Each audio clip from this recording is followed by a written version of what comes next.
Welcome to the weekly video friends. उम्मीद करता हूँ पिछले हफ्ते के वीडियो में आपको बहुत बढ़िया से ट्रेड्स मिले होंगे। अच्छे से हमारे लेवल्स ने काम करा, जैसे जहाँ बोला था रेजिस्टेंस स्टॉप लॉस सब कुछ होता हुआ नजर आया और बढ़िया से पैसा बना। खासतौर पे क्रूड में तो बहुत ही सुपर बना और निफ्टी और बैंक निफ्टी में भी अच्छा पैसा बना। हालांकि बैंक निफ्टी में थोड़ा सा भी मूवमेंट कम है, जो कि अब आता हुआ नजर आ रहा है। उसके साथ और पैसा बनाएंगे। आइए समझते हैं आज के डेटा को और इस हफ्ते के लिए क्या करना है उसको। Before we start I request to go to the disclaimer. जरूरत हो तो वीडियो को पॉज कर पढ़ें। देखिए अभी क्या है कि फॉरेन इंस्टीट्यूशनल इन्वेस्टर्स जो है वो बहुत अच्छे से बाइंग कर रहे हैं।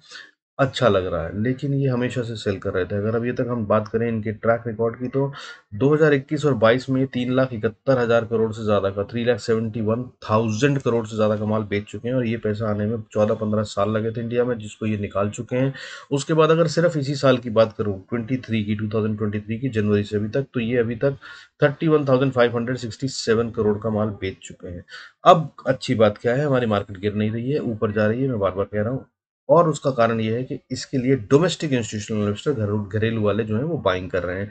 इतने ही कि जितने उन्होंने सेलिंग करी है पिछले 2 सालों में, इन्होंने बाइंग कर डाली, यानी कि 3,71,000 करोड़ से ज्यादा की। और इस साल की अगर हम बात करें, तो जो एफ आई ने 31,000 समथिंग का बेचा है माल, उसके अगेंस्ट में इन्होंने 81,491 करोड़ का माल अभी तक खरीद लिया। हालांकि अभी मंथ ऑफ मई की बात करें तो ये डोमेस्टिक इंस्टीट्यूशनल इन्वेस्टर जो है वो 3,997 करोड़ का माल बेच कर बैठे हैं, जो कि बहुत छोटा अमाउंट है compare to what they have bought. और ये बहुत स्ट्रांग साइन है। इसका मतलब है मार्केट को तो ज़्यादा गिरने नहीं देंगे, लेकिन मार्केट कभी स्ट्रेट लाइन में ऊपर नहीं बढ़ती है। करेक्शंस आती हैं, फ्लक्चुएशंस आती हैं, रिट्रेसमेंट्स आती हैं, सो आती रहेंगी। सो अभी नीचे गैप छोड़ा हुआ है मार्केट ने 17,000 के पास, 17,100 से 200 के बीच में, वो गैप जरूर फिल होगा। इसलिए फोमो में बाइंग मत कीजिएगा। मौका मिलेगा बाइंग का, जल्दबाजी में घबराहट में कुछ छूट गया हमें सोचकर बाइंग मत, मौका मिलेगा, अदरवाइज फंस जाएंगे, नुकसान में आ जाएंगे। अब अगर बात करें देखिए इस महीने की एफ आई एस की, तो एफ आई एस इस महीने नेट में बाइंग कर रहे हैं। मैंने आपको बताया कितनी सेलिंग कर चुके हैं, उस हिसाब से समझ लीजिए। अभी इस महीने में 13,278 करोड़ का माल खरीद चुके हैं। अब यहाँ पर जो कंफ्यूजन आती है वो ये आती है कि ये अभी तक हर बार ऐसा ही कर रहे हैं। पिछले 4 महीने से ये हर बार बाइंग करते हैं महीने की 15 तारीख तक, और उसके बाद फिर ये सेल ऑफ शुरू कर देते हैं। हालांकि पिछले 3 महीने से नेट में जितनी खरीदारी करते हैं उससे कम बेच रहे हैं ये।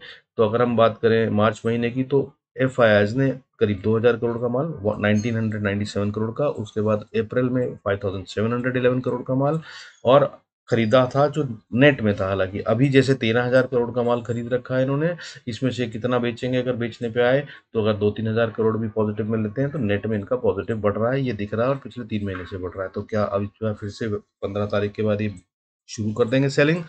अगर हाँ, तो मार्केट फिर नीचे आ सकती है थोड़ी सी, मगर बहुत ज़्यादा गिरावट, क्रैश जैसी उम्मीदों से दूर रहें। ऐसा कुछ नहीं होने वाला, लेकिन याद रखें 17,100 के पास गैप है, मार्केट उसे फिल करने जरूर आएगी। बैंक निफ्टी में भी गैप है, उसे फिल करने जरूर आएगी। गैप छोड़कर मार्केट ऊपर नहीं जाती है, ठीक है। तो before it makes a new high, इसको वो गैप्स फिल करने होंगे। अब अगर इसमें फ्राइडे की बात करें, तो डीआईएस ने 922 करोड़ का माल बेच डाला और उसके अगेंस्ट में F I S foreign institutional investor ने 1,014 करोड़ का माल खरीद डाला। अब बाकी की बात कर लेते हैं, डेटा को समझ लेते हैं। देखिए अभी फ्राइडे की अगर बात करें तो 851 शेयर्स बढ़ रहे थे सेंसेक्स में, और गिरने वाले शेयरों की गिनती बढ़कर हो गई थी 1,163। ठीक है, ये वन ऑफ द लोएस्ट है for the last week in terms of बढ़ने वाले शेयरों की गिनती। तो ये कमजोरी के साइन है, लेकिन मार्केट अभी भी गिरी नहीं है, नीचे खुली। इतना नीचे खुलने के बाद फिर ऊपर आ गई। ये करीब 300 पॉइंट से ज्यादा का मूवमेंट था। अगर हम बात करें जो निफ्टी की ओपनिंग हुई, उसके बाद 187 200 पॉइंट के करीब, 180 पॉइंट के करीब नीचे खुली, उसके बाद ऊपर चली और कवरिंग करके 17 पॉइंट ऊपर क्लोज हुई है। बट इसको हम स्ट्रेंथ इस मामले में मान सकते हैं कि गिरने नहीं दिया जा रहा। बट बढ़ने के लिए जो और पैसा और ताकत चाहिए, उसको हमें देखना होगा और इंतजार करना होगा। और खास तौर पे अभी जब डोमेस्टिक इंस्टीट्यूशनल इन्वेस्टर वाले बेच रहे हैं, क्योंकि ये प्रॉफिट में है, इनको पैसा निकालना है, ताकि मार्केट में अगर एफ की सेलिंग आए तो ये मार्केट को बचाने के लिए खरीदारी कर सकें। और ये हमेशा से ऐसा ही करते हैं। मैं कई बार वीडियो वीडियोज में और दूसरे वीडियोज में समझा चुका हूँ। अगर आप रेगुलर सब्सक्राइबर हैं तो आपको जरूर समझ में आता होगा। नहीं तो ये बता दूं कि ये कोई बहुत चिंता का विषय नहीं है, और इनकी सेलिंग से मैं परेशान नहीं हूँ। मार्केट अभी नीचे नहीं आ रही। अब इसके अलावा बात करें, निफ्टी 18,314 में बंद हुआ। 10 0.10% बढ़कर, जो कि कुछ नहीं होता। बैंक निफ्टी में थोड़ी ज़्यादा ताकत थी, इसमें कोई शक नहीं, 318 पॉइंट बढ़ा, लेकिन ये लगाड़ था जब निफ्टी बढ़ रहा था। अब अगर बात करें टोटल में, तो बैंक निफ्टी के बाय से मैं बचना चाहूँगा। हालाँकि इसमें दम बहुत दिख रहा है, कोई शक नहीं, पर मैं क्यों बचना चाहूँगा? क्योंकि इसमें ऊपर की जगह बहुत कम है, ये अपने ऑल टाइम हाई के पास खड़ा है, और मेरी जो अंडरस्टैंडिंग है और जो मैंने पढ़ाई लिखाई करी है उसके मुताबिक मार्केट न्यू हाई बनाने से पहले अपने नीचे के गैप सारे फिल कर देती है, तभी जाती है। तो मेरे हिसाब से ये अब अपने ऑल टाइम हाई को ऊपर जा सकता है, छू सकता है, और हो सकता है उससे भी थोड़ा सा ऊपर जाए, मगर वहां से सेलिंग जरूर आएगी और प्रॉफिट बुकिंग आएगी। और वैसे भी पहला ब्रेकआउट जो होता है, ब्रेकआउट के बाद पहला अप मूव जो होता है उसको बाय नहीं किया जाता, क्योंकि उसके बाद रिट्रेसमेंट रीटेस्टिंग होती है, तभी बाय करना चाहिए। सो अभी बाइंग, फिर बोल रहा हूँ, फोमो बाइंग से बचिएगा। अब निफ्टी की बात करें तो निफ्टी में रूम बहुत है, अपने ऑल टाइम हाई से दूर है, तो इसलिए यहाँ पर जगह ज़्यादा बनती है, लेकिन इसमें ताकत कंपेयर टू बैंक निफ्टी कम दिख रही है, लेकिन ताकत ही दिख रही है, कमजोरी के कोई साइन नहीं है। तो मार्केट ऊपर जा रही है, इसमें कोई शक नहीं है। अभी और ऊपर जाएगी कि नहीं जाएगी ये देखने की बात होगी, और मंडे की ट्रेडिंग बहुत इंपॉर्टेंट होगी, और ट्यूसडे को जो फाइनेंशियल सर्विसेज की क्लोजिंग होगी वो बहुत इंपॉर्टेंट होगी, और उसके बाद हमारी थर्सडे की एक्सपायरी भी इंपॉर्टेंट होगी, और फ्राइडे वीकली क्लोजिंग है। अगर इस हफ्ते हमने फ्राइडे क्लोजिंग जो है आने वाले हफ्ते में फिर से ऊपर कर ली पिछले हफ्ते की क्लोजिंग से, तो बहुत स्ट्रॉन्ग मोमेंटम है ये। फिर इसको 2 हफ्ते जो मैं कहता हूँ कंफर्मेशन कैंडल के साथ, कोई भी कैंडल दो बन जाए, अगर कंफर्मेशन आ जाए और वो उससे ऊपर चली जाए, तो वो बहुत स्ट्रॉन्ग साइन होता है। इस हफ्ते की अगर बन गई तो ये बहुत स्ट्रॉन्ग साइन होगा, तब सेल की मत सोचिएगा, सेल के ट्रेड मत लीजिएगा। जैसे कि अभी मैं कह रहा हूँ कि सेल के ही ट्रेड लेने की कोशिश कीजिए, तब जब तक बिल्कुल क्लियर जो इंडिकेशन ना आ जाए तब तक सेल के ट्रेड मत लीजिए। और जैसे अभी मैं कह रहा हूँ, बाइंग के लिए, बाइंग में अभी भी रोकिएगा अपनी, मार्केट को गिरने दीजिए, नीचे आएगी, मौके मिलेंगे, अच्छे शेयरों पर नजर रखिए और उन शेयरों के गिरने पर ही बाय करिए, अदरवाइज अवॉइड बाइंग। अभी वॉलेटिलिटी इंडेक्स की बात करें, देखिए बढ़ता हुआ नजर आया, 13.22 के पार चला गया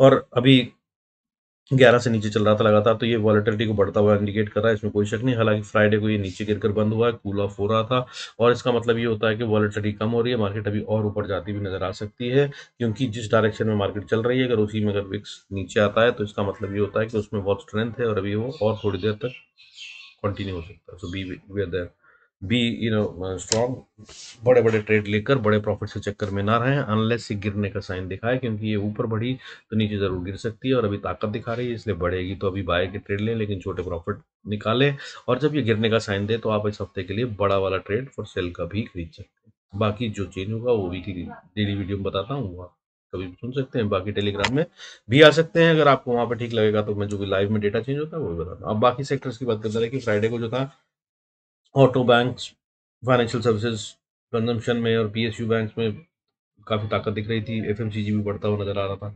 अगर गिरने वाले सेक्टरों की बात करें तो मेटल, एनर्जी, मीडिया, ये सब कमजोर नजर आ रहे थे। अब अगर इसमें बात करूं तो मेटल और एनर्जी जो है वो स्ट्रॉन्ग सेक्टर है, लॉन्ग टर्म बायर्स इन्वेस्टर्स इसके अंदर बाइंग कर सकते हो। एनर्जी सेक्टर कभी भी डाउन नहीं होगा, अगर आप इसके अंदर में पोर्टफोलियो बनाते हो, इन्वेस्टर हो लॉन्ग टर्म वाले, तो ये वाला एक अच्छा सेक्टर हो सकता है। ऑटो, मेटल, एनर्जी, ये हमेशा रिक्वायर्ड होंगे, चाहे किसी भी तरह का चेंज पॉलिटिक्स में या इंडस्ट्रीज में आए। Requirement of these things will always remain. So these are the safest sectors, but staggered buying mix कर कर अपना बैक बनाइएगा। अब चलते हैं, देखिए आगे बात करते हैं सीधा सीधा इंडिकेटर्स में गोल्ड की। गोल्ड जो है इस समय मैंने जैसे बताया था आपको कि 61,200 एक बड़ी रेजिस्टेंस है, हालांकि इसने इसको पार करा पिछले हफ्ते, लेकिन उसके बाद वापस उसके नीचे है, तो अब लेवल फिर से वही कायम हो रहे हैं। अब 61,200 दोबारा अगर पार करता है तो ये ब्रेक आउट दे सकता है और ऊपर की तरफ दौड़ सकता है। सेल से थोड़ा सावधान रहिएगा, हालांकि ये कंसोलिडेशन के मोड में चल रहा है और ये ऊपर के फ्लिक्स दिखा रहा है, तो ये एक झटका नीचे का मार के फिर बहुत तेज ऊपर जाएगा, तो गिरने का ट्रेड मिलता है इसमें, लेकिन वो सिर्फ छोटा ट्रेड होगा। पोजिशनल ट्रेड जिसे मैं बताता हूँ, तो वो अभी सेल का ट्रेड मत लीजिएगा गलती से भी। आज लिया, अभी घंटे में, आधे घंटे में बुक किया, वो वाले ट्रेड में कोई दिक्कत नहीं, स्कैल्पिंग कहते हैं, कर लीजिए। बट अगर आप पोजिशनल की बात करें तो गोल्ड में सेल से बचिएगा। लेवल्स हैं 59,900, जब तक इसको ना तोड़ दे तब तक इसको सेल ना करिएगा। सिर्फ 1000 पॉइंट्स की ज्यादा बात नहीं है, 60,898 पे ट्रेड कर रहा है, अगर इसको तोड़े तभी सेल का ट्रेड लेने की कोशिश करिएगा, और अगर इसको तोड़ दे तो फिर आपको नीचे ये 58,670 तक जाता हुआ नजर आ सकता है। और अगर उसको भी नहीं संभाल पाया तो 58,000 पे तो ये डेफिनेटली सपोर्ट लेगा, वो एक स्ट्रांग लेवल बन गया है, अब वो बहुत स्ट्रांग लेवल है। उसके वहाँ पर प्रॉफिट बुक कर लीजिएगा और चाहें तो बाय का ट्रेड भी ले सकते हैं। तब ये वापस ऊपर आते हुए 61,000 या उसके ऊपर भी जाता हुआ नजर आ सकता है और अगले हफ्ते ही आ सकता है। और अगले हफ्ते गेम गोल्ड में ज़्यादा तेज होता हुआ नजर आ सकता है, क्योंकि अभी मार्केट में कुछ ऐसी चीज़ें हो रही जिसकी वजह से मुझे लग रहा है कमोडिटी में खेल होता हुआ नजर आएगा। सिल्वर जो है अभी इस समय पे काफ़ी टाइम से खेल चुका है और गोल्ड में अभी नई चाल आनी बाकी है, वो आ सकती है। डॉलर और गोल्ड के अंदर इस बार बड़ा गेम हो सकता है।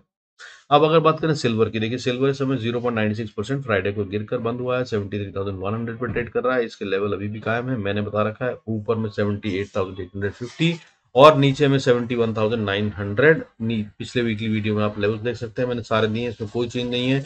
बिना वीडियो को लंबा करते हुए आगे चलते हैं, सब कुछ वैसा ही है। इसको अभी सेल से बचने की कोशिश करिएगा, ये नीचे आ चुका है, अब ये दोबारा ऊपर की तरफ भागता हुआ नजर आ सकता है। लेवल्स के लिए वीकली वीडियो पिछले हफ्ते का देखें, लिंक नीचे सब डिस्क्रिप्शन में दे दूंगा। आपके फायदा होगा, ऊपर आई बटन में भी कोशिश करूंगा डाल दूं, आपको फायदा होगा, वहां से क्लिक करके देख लीजिएगा। अब अगर बात करें क्रूड की, क्रूड में भी सेम टू सेम गेम चल रहा है।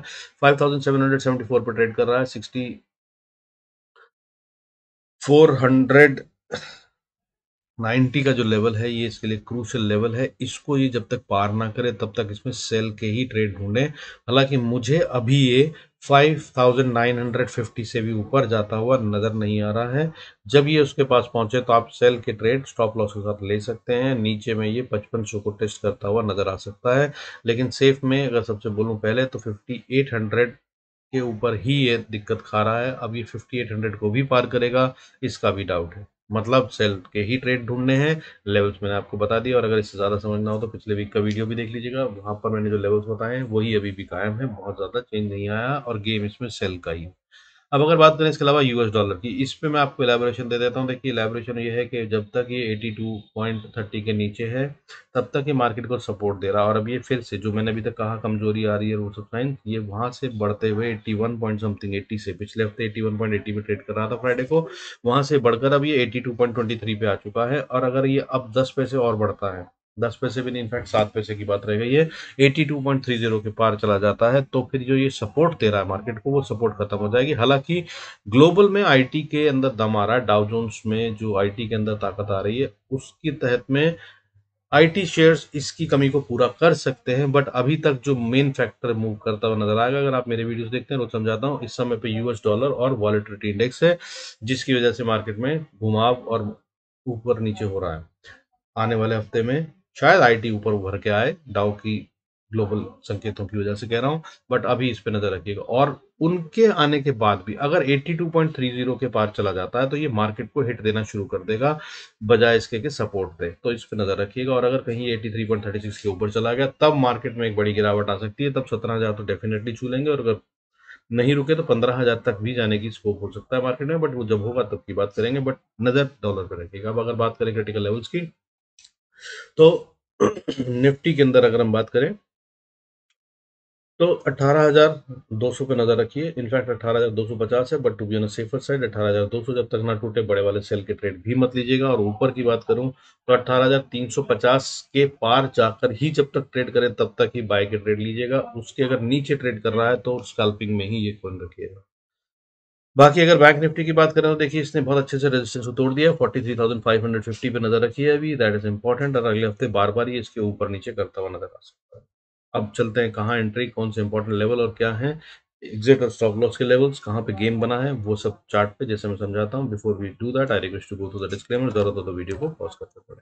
देखिए इस बार मैंने पूरे कमेंट्स के साथ दिया है, आपको आसानी रहेगी समझने में। पहली बात जो मैं आपको समझाना चाहता हूँ वो ये कि मैंने आपको जो पिछले से पिछले हफ्ते जो शुरू में बताया था, जब ये मार्केट में अप मूव मैंने कहा था और लोगों ने माना नहीं था, डर लग रहा था सबको कि मार्केट गिर रही थी, तब ये लगातार, तब मैंने एक चैनल बनाया था और आपको बताया था कि वो चैनल है इसके अंदर चल रही है, अगर इसको पार कर गया तो फिर ये ऊपर जाएगी, और वो चैनल इसने ब्रेकआउट कर दिया था 10 अप्रैल के आसपास। तब मैंने कहा था कि बाय कर लीजिए, हालांकि उसके बाद एक गिरावट आई थी जिसमें लोग काफ़ी डरे थे, बट मैंने तब भी कहा था कि बाय बनता है और अपना बाय राइट कर लीजिए। लेकिन अब उसी चैनल को कंटिन्यूशन देखिए, ये है वो चैनल। अगर इस चैनल की अगर आप बात करें, अगर आप देख पा रहे हैं तो ये था चैनल वो जिसके तहत में बाइंग करी थी हमने।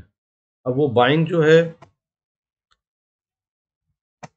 ये था वो चैनल, देखिए आप, इस चैनल के तहत में हमने बाइंग करी थी, तब ये रेजिस्टेंस ले रही थी, ये ब्रेकआउट करा इसने 3-4 अप्रैल को, और उसके बाद ये ऊपर गई, फिर एक रिटेस्ट करा लेवल को, फिर गई। अब मगर देखिए ये इस चैनल को छोड़कर अपसाइड का एक जो चैनल बन गया है, ये वो चैनल है जिसके तहत में मार्केट बढ़ रही है। अगर अब ये गिरने पे आती है, तो इसको फिर से इसको ब्रेक करना होगा। वो चैनल कहाँ है? वो ये चैनल। ये डेली चार्ट है, देखिए यहाँ से चल रहा है, ये ऊपर जाता है, थोड़ा-सा रेजिस्टेंस लेता है, फिर ये चैनल ही बढ़ जाता है तो ये और ऊपर चला जाता है, चैनल बढ़ जाता है, फिर उसके बाद कहीं रिवर्सल लेता है तो ये होता है, नीचे चैनल को छूता है, फिर ऊपर जाता है, ये इसका चैनल चल रहा है। तो अगर आपकी बात करूँ अगले हफ्ते के लिए, अब वो लेवल्स क्या हैं उनको बात कर लेते हैं। इस तरह से आपको समझ में आ गई होगी थ्योरी क्या है, और ये चैनल फेल नहीं होता मेरा बहुत। ये कब बनाना होता है ये एक इंपॉर्टेंट चीज़ होती है, वो कभी फिर भी बताऊँगा। लेकिन अंडरस्टैंडिंग के लिए अगर हम बात करें तो अभी कन्फर्म है कि ये लेवल जो होंगे वो गलत नहीं होंगे, और अगर इनको तोड़ा तो फिर ये मोड चेंज हो जाएगा। वो क्या-क्या लेवल्स हैं, देखिए अगले हफ्ते के लिए सबसे पहले अगर हम बात करें, तो इसके लिए पहले शॉर्टकट में बोल लेता हूँ मंडे के ट्रेड के लिए, क्योंकि अभी शुरू होने वाला है। तो 18,338 इसके ऊपर अगर ट्रेड कर रहा है तो बाय करने की कोशिश कीजिए। उसके बाद ये 18,360 पे रेजिस्टेंस पाएगा, उसको देख लीजिएगा मंडे को।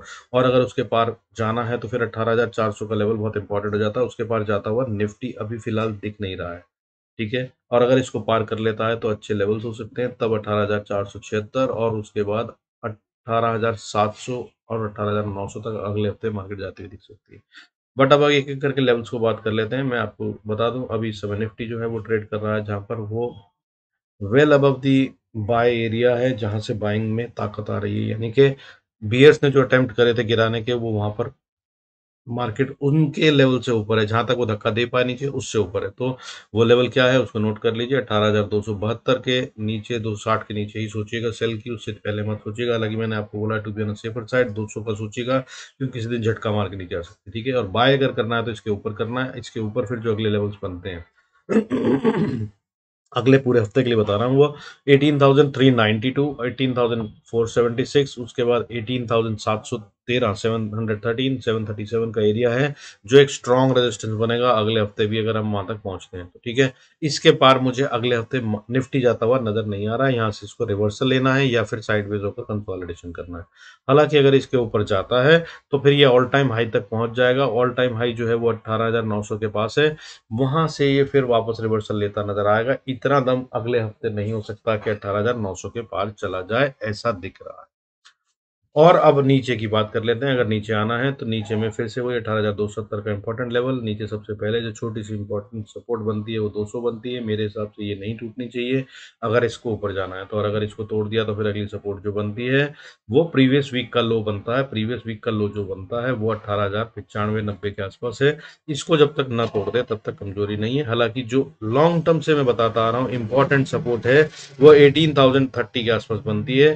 तो जब तक 18,000 ना तोड़ दे तब तक ये मत मानिएगा कि कंट्रोल बियर्स के हाथ में है। बुल्स ही हैं, कभी भी बाउंस बैक कर सकती है। अब अगर इसको तोड़ दिया तो फिर नीचे की तरफ में अगली सपोर्ट जो आती है वो 17,857, एक अच्छा डाउन मूव दिख सकता है, इसके लिए ट्रेड कर सकते हैं। और अगर इसको तोड़ दिया तो फिर एक बड़ा वाला डाउन मूव और आ सकता है जो कि 17,560 तक मार्केट को ले जा सकता है। हालांकि इसके बीच में यहाँ पर ये रुकेगी मार्केट, वो जगह पॉइंट जो होगी वो 17,700 है। इसके ऊपर आकर इस हफ्ते मुझे लगता है मार्केट रुक जाएगी और इससे नीचे जाती हुई नजर नहीं आएगी।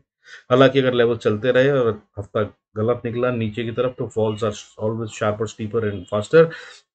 तो नीचे में फिर अगली सपोर्ट 17,400, फिर 17,200 और उसके बाद फिर ग्रे एरिया या गैप एरिया आ जाएगा, जो कि फिर आपको नीचे की तरफ आएगा। और मैंने आपको बताया था 13 मई तक का, वो 13 मई तक का अगर मेरे टाइम साइकिल्स वाला वीडियो आपने देखा है या पिछले वीकली वीडियो को देखा है तो उसमें मैंने बताया था 8 मई और 13 मई मैंने इंपॉर्टेंट डेट्स बताई थी, उनके हिसाब से था। अब मैं आपको बता रहा हूं कि जून का महीना बिगनिंग जो है वो करीब करीब 4 जून से मार्केट फिर से वापस ऊपर तेजी पकड़ती नजर आ सकती है, और उससे पहले मार्केट शायद गैप फिल कर दे। तो बी वेरी कॉशियस। अब नीचे जो लेवल बताया इंपॉर्टेंट 16,876 को ये नहीं तोड़े और फिर वापस अगर ऊपर चले तो बड़े वाले टारगेट्स के लिए भी आप बाइंग कर खेल सकते हैं अगले हफ्ते। अब बैंक निफ्टी की अगर हम बात करें तो देखिए बैंक निफ्टी में भी कहानी कुछ वैसी ही चल रही है, लेकिन बैंक निफ्टी जो है वो थोड़ा स्ट्रांग दिख रहा है। इसने जो कैंडल बनाई है और अपने रीसेंट हाई को पार कर ऊपर ट्रेड कर रहा है, इसलिए ये इसमें ज़्यादा ताकत दिख रही है। और ऑप्शन चेन का डेटा ये बता रहा है कि मार्केट अभी गिरने के मूड में नहीं है। हालांकि ये मंडे को बड़ी तेजी से चेंज हो सकता है और फाइनेंशियल सर्विसेज की एक्सपायरी आजकल बहुत ट्रिकी होती है और डेटा डेफिनेटली चेंज होता है। अब बात कर लेते हैं सीधा सीधा लेवल्स की। अगर लेवल्स की बात करूं तो बैंक निफ्टी जहां पे खड़ा है वहां से अगर ऊपर जाना चाहता है तो उसको सबसे पहले स्ट्रॉन्ग रेजिस्टेंस जो आती है वो है उसके पास 43,800। 750 से 800 का एरिया जिसको पार करना मुश्किल है। अगर मैं टू बी वेरी प्रिसाइज बोलूँ तो 870 का एरिया है, जब तक इसको पार कर कर ये डेली कैंडल में क्लोजिंग ना दे दे, तब तक इसको पोजिशनल बाय लेके मत जाइएगा, क्योंकि यहीं से रिवर्सल ले सकता है। और अगर इसके ऊपर चला जाए 43,870 के, तो फिर इसके बाद 44,000 44,200 तक ये बड़े आराम से जाता हुआ नजर आ सकता है। और अगर उसके ऊपर चला तो फिर 44,570 80 पे फिर से रेजिस्टेंस आती है। उसको ये कैसे पार करेगा ये देखने की बात होगी, तभी पता चलेगा कि क्या होगा। और इसमें मैं इसकी प्रिडिक्शन अगले हफ्ते के लिए नहीं करना चाहूंगा, क्योंकि ये यहाँ पर काफी कुछ हो सकता है। अगर बैंक निफ्टी और निफ्टी को ऊपर ले जाना है तो निफ्टी में शायद चाल आती हुई नजर आए ना आए, बैंक निफ्टी में जरूर आ सकती है। और वो बैंक निफ्टी का डेटा क्या बनेगा वो बताएगा, और ये फाइनेंशियल सर्विसेज एक्सपायरी के बाद ही बनेगा, ये ध्यान होगा। तो आप बाकी टाइम वीडियो देखें ना देखें, वेडनेसडे का वीडियो जरूर देख लीजिएगा। अब अगर इसके बाद नीचे की बात करें, बैंक निफ्टी को अगर नीचे आना है तो देखिए सबसे पहले जो इंपॉर्टेंट सपोर्ट इसको मिलती है वो मिलती है 43,612 पे। और अगर बात करें सिर्फ मंडे की तो 43,700, और उसके अलावा 43,640 भी एक छोटी सपोर्ट बनती है। अब वीकली की बात कर लेते हैं तो 43,600 को तोड़ दे तो फिर अगला रेजिस्टेंस जो आता है, सपोर्ट जो आता है, वो 43,540 पे आता है। और अगर इसको तोड़ दिया तो फिर अगला इंपॉर्टेंट लेवल जो वीक के लिए है वो 43,139 पे आता है। और अगर इसको तोड़ दिया तो फिर अगली सपोर्ट जो है वो 42,690 पे आती है। इसको भी अगर तोड़ दिया तो फिर ये बड़े वाले फॉल की तैयारी कर रहा है, याद रखिएगा। तब बहुत सावधानी से ट्रेड कीजिएगा, और बड़ा फॉल आ सकता है और अगले हफ्ते भी आ सकता है। हालांकि अभी इसमें बहुत ताकत है, कहीं से नहीं लग रहा है कि ये टूटेगा या नीचे की तरफ जाएगा। अब मंडे का ट्रेड बता देता हूँ। मंडे को अगर आप ट्रेड करें तो आपको जो लेवल्स देखने हैं, उन लेवल्स के हिसाब से अगर हम बात करें तो आपको सबसे पहला जो लेवल है वो इंपॉर्टेंट लेवल मैंने बता ही दिया है आपको, 43,760। और अगर उसके बाद अगर ऊपर जाना है तो इसको छोटी सी रेजिस्टेंस फेस करेगा, जो वो है 43,840। इसको पार कर गया तो 43,870 90 900 मान लीजिए, 900 के पार जाए तब इसको बाय करिएगा, तब ये सीधा 44,280 तक जाता हुआ नजर आ सकता है। ये एक अच्छा ट्रेड मंडे को मिल सकता है। और अगर नीचे की बात करें, इसने सपोर्ट को तोड़ दिया अपनी 43,750 को, तो फिर ये नीचे जो सपोर्ट पाएगा वो 43,700 पे, और उसके बाद अगली सपोर्ट जो पाएगा 43,640 पे। और अगर इसको भी तोड़ दिया तो फिर 43,618 एक क्रूशियल लेवल है, इसको इसे नहीं तोड़ना चाहिए मंडे को। अगर इसने इसको तोड़ दिया तो समझ लीजिएगा अभी तक का जो अप मूव आया था वो नकली था, या बायर्स कमजोर पड़ गए हैं और बाहर जा रहे हैं, और अब बीयर्स कंट्रोल लेते हुए नजर आ सकते हैं, या फिर इसी लेवल से वापस बाउंस करना चाहिए।